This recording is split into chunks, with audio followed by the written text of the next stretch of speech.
महत्त्ववान शेतकरी न्यूज चॅनलमध्ये आपले स्वागत। ताज्या आणि महत्त्वाच्या घडामोडी जाणून घेण्यासाठी आमच्या चॅनलला लाईक करा, सबस्क्राइब करा आणि बेल आयकॉनवर क्लिक करा। महसूल मंडळ अंबड अंतर्गत रोहिलागड मंडळ विभागात छत्रपती शिवाजी महाराज महसूल अभियान आयोजित करण्यात आले आहे। हे अभियान शुक्रवार दिनांक 15 मे 2026 रोजी सकाळी 9 वाजता जिल्हा परिषद प्राथमिक शाळा रोहिलागड येथे पार पडणार आहे। शासनाच्या विविध योजनांचा लाभ सर्वसामान्य जनता, शेतकरी, विद्यार्थी, महिला व ज्येष्ठ नागरिकांपर्यंत जलद गतीने पोहोचविण्याच्या उद्देशाने या अभियानाचे आयोजन करण्यात आले आहे। कार्यक्रमाला जालना लोकसभा खासदार कल्याण काळे, अंबड बदनापूर विधानसभा आमदार नारायण कुचे तसेच जिल्हाधिकारी आशिमा मित्तल यांची प्रमुख उपस्थिती राहणार आहे। याशिवाय महसूल विभागातील विविध अधिकारी आणि कर्मचारी देखील उपस्थित राहणार आहेत। या अभियानास नागरिकांना महसूल विभागाच्या विविध योजनांची माहिती, प्रमाणपत्र, शासकीय सेवा तसेच समस्यांचे निराकरण एकाच ठिकाणी उपलब्ध करून देण्यात येणार आहेत। रोहिलागड मंडळातील नागरिकांनी मोठ्या संख्येने उपस्थित राहून या अभियानाचा लाभ घ्यावा असे आवाहन आयोजकांनी केले आहे। सर, काय सांगाल जनतेला अपेक्षा आहे? आज छत्रपती शिवाजी महासभाच्या आदेश अंतर्गत आपण रोहिलागड सर्कलमध्ये शिबिराचं आयोजन केलं होतं। त्या शिबिरातून आपण जनतेला काय काय सुविधा देणार आहात? महाराष्ट्र शासनातर्फे छत्रपती शिवाजी महाराज महाराजस्व समाधान शिबिर अभियान टप्पा क्रमांक 1 राबविण्यात येत आहे। अंबड तालुक्यातला हा शेवटचा आणि 9वा कार्यक्रम आहे। यापूर्वी 8 कार्यक्रम झाले आणि आज 9वा कार्यक्रमसुद्धा चांगल्या पद्धतीने या ठिकाणी संपन्न होत आहे। महसूलच्या विविध 15 सेवा आणि त्यासोबतच इतर जे काही तालुकास्तरीय विभाग आहेत, त्यामध्ये कृषी विभाग आहे, गटविकास म्हणजे ग्रामविकास आहे, आरोग्य विभाग आहे, भूमी अभिलेख आहे, नोंदणी विभाग आहे, या सगळ्याच विभागांच्या सेवा आपण एकत्रितरित्या या ठिकाणी देण्याचा आम्ही प्रयत्न करत आहोत। अनेक लाभार्थ्यांना यापूर्वीसुद्धा लाभ देण्यात आलेला आहे, परंतु काही त्यांच्या तांत्रिक अडीअडचणीमुळं किंवा KYC आहे किंवा छोटे छोटे तांत्रिक अडचणी आहेत, त्यामुळं त्यांचे लाभ देणंसुद्धा राहिलेलं होतं। तर त्या गोष्टी या ठिकाणी आम्ही म्हणजे पूर्तता करून घेत आहोत। या ठिकाणी आधार दुरुस्ती आहे, सेतू केंद्र आहे, सगळ्याच गोष्टी आम्ही या ठिकाणी देत आहोत। त्यासोबतच महाराष्ट्र शासनातर्फे 25 मार्च 2026 रोजीचा जे एक शासन निर्णय निघालेला आहे, जे कोणी नागरिक असतील किंवा खातेदार असतील, त्यांनी 1 जानेवारी 2011 पूर्वी जर समजा शासकीय जमिनीवरती किंवा गावठाणात जर समजा त्यांनी अतिक्रमण करून राहत असतील, त्याचे पुरावे जर आम्हाला सादर केले तर अशासुद्धा लोकांना कायमस्वरूपी घरकुल पट्टे आम्ही मोफत वाटप करणार आहोत। त्याची 500 स्क्वेअर फुटापर्यंत आम्ही देणार आहोत। त्याच्यावर जर असेल 500 स्क्वेअर फुटापेक्षा जास्त पण 1500 स्क्वेअर फुटापर्यंत जर असेल तर त्याचे रेडी रेकनरच्या 10% आम्ही त्याच्यावरती आकारणी करून मग ते देणार आहोत।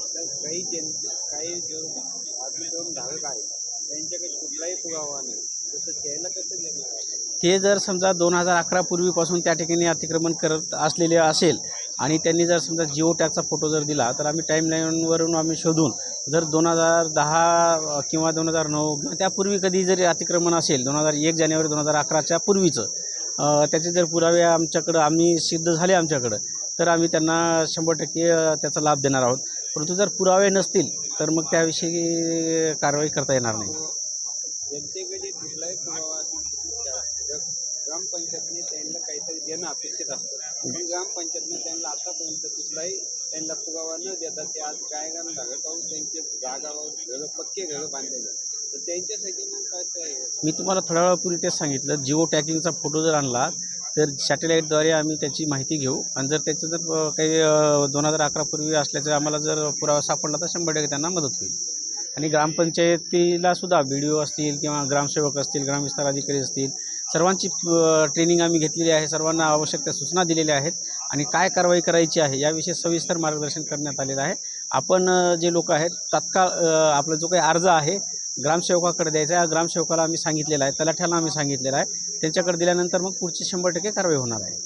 लाडक्या बहिणीच्या काही महिलांची KYC झालेली आहे, पण तरीसुद्धा पगार आलेला नाही, मानधन आलेलं नाही। मानधन कालपासून पडायला सुरुवात झालेली आहे, काल रात्रीपासून सुरू केलेलं आहे। बरेच लोकांचे मानधनसुद्धा पडलेले आहेत, परंतु जर कोणाची KYC राहिलेली आहे तर सध्या KYC बंद आहे, परंतु आमचा स्टॉल आहे त्या ठिकाणी जर नोंदणी केली तर ज्यावेळेस KYC सुरू होईल त्यावेळेस आम्ही तुम्हाला कळवू। आता आपल्या स्टॉलमध्ये नवीन नोंदणी नवीन नोंदणीचं स्टॉल नाही आहे इथं फक्त KYCचा स्टॉल आहे. नवीन नोंदणीचा जो काही कालावधी आहे तो संपलेला आहे. त्यांनी केलेली होती पण ती आता हो, ते आता फक्त ते चेक, आता सध्या साईट बंद आहे, ते आम्ही फक्त नोंद घेत आहोत. ज्यावेळेस चालू होईल त्यावेळेस आम्ही ते तपासून तुम्हाला कळवू. शिवरस्त्यासाठी मुख्यमंत्री ग्राम सडक शिवरस्त्यासाठी काय नाही, बळीराजा पांदन रस्ता म्हणतात त्याला. बळीराजा पांदन रस्त्याच्या अनुषंगानं एक विधानसभा निहाय एक समिती आहे. त्या समितीचे अध्यक्ष माननीय आमदार महोदय आहेत. आमदार महोदयांच्या अध्यक्षतेखाली ती ही समिती आहे.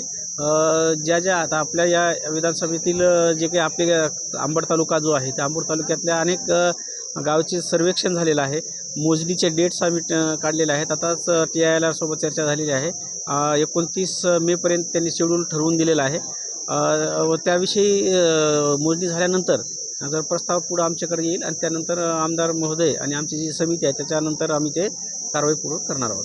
जनतेला जाता आता काय जनतेंना एवढंच अपील करेल की आत्ता काय आज जे काही आम्ही योजना सांगितलेल्या आहेत, योजनेच्या सगळ्या सुविधा सांगितलेल्या आहेत, आपण त्या स्तरावरील म्हणजे ग्रामसेवक असतील, तलाठी असतील यांच्याकडे आवश्यक त्या परिपूर्ण प्रस्ताव सादर करावेत आणि जास्तीत जास्त लाभ घेण्याचा प्रयत्न करावा.